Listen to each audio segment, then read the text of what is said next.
శ్రీ గురుభ్యో నమ. ఈరోజు రశ్మిమాలా మంత్రంలో తెలియచేయబడేది ఓం శ్రీం హ్రీం నమ శివాయ. శ్రీం శిఖా దేవా నమ.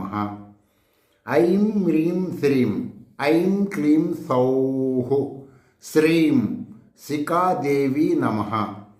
ఇక్కడ మీరు ఎంతసేపు ఫిజికల్గా చూస్తే శ్రీ విద్య అనబడి అర్థం కాదు.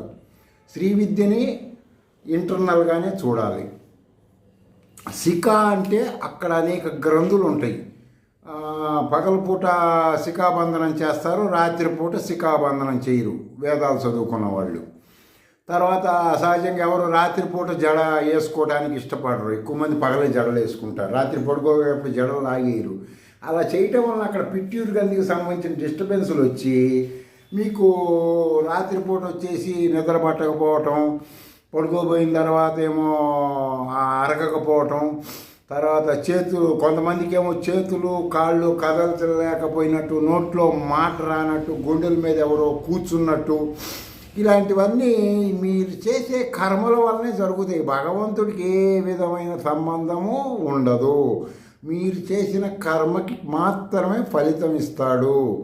తర్వాత ఈ మంత్ర సాధన ఇప్పుడు ఈ తెలియజేసింది రాత్రి పడుకోబోయేటప్పుడు కనుక కూర్చొని కొద్దిసేపు చేసుకుంటే మీకు వాటి వలన మీరు తీసుకున్న ఆహారం వలన కానీ వాటి వలన జరిగే ఫీలింగ్స్ అన్నీ మీకు అర్థమయ్యి పరిగెత్తకుండా ఉంటారు. ఆధ్యాత్మిక పరంగా కానీ హాస్పిటల్స్కి కానీ మీరు వీలైనంత వరకు ఇక్కడ తెలియచేసే మంత్రం మీకు అర్థం కాకపోతే ఆ మంత్రం చేయాలనుకుంటే మెయిల్లో మీరు మేము ఫలానా మంత్రం చేయాలనుకుంటున్నాం మీరు చెప్పింది అని చెప్పి మీరు పెడితే ఆ మంత్రం మెయిల్లో మీకు తెలియజేయడం జరుగుతుంది. తర్వాత వచ్చేసి ఏ మంత్ర సాధకుడే 40 రోజులు చేయందే ఆ మంత్రం నుంచి ఉపయోగాలు ఉండవు. మీరు భౌతిక ప్రపంచంలో పురాణాలు వాళ్ళు చెప్పారని మంత్రదేవతలు వచ్చేస్తాయి ఇచ్చేస్తాయి అది ఇదని ఏదేదో ఊహించుకొని మటుకు రావద్దు. ఏ మంత్రదేవత అయినా సరే మీకు ఫస్ట్ మీ ఆరోగ్యం బాగు చేస్తుంది, మీ లైఫ్ స్టైల్ మార్చుతుంది, అప్పుడు మీరు కోరుకునే కోరికలు నెరవేరుస్తుంది. ఈ రెండు మీరు బాగా అవ్వకుండా మీరు కోరే కోరికలు ఏవి నెరవేరవు.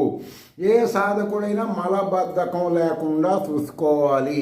మలబద్ధకం ఉన్నప్పుడు ఆ దేవత అనేది ఆ వైబ్రేషన్స్ మీకు తెలియవు.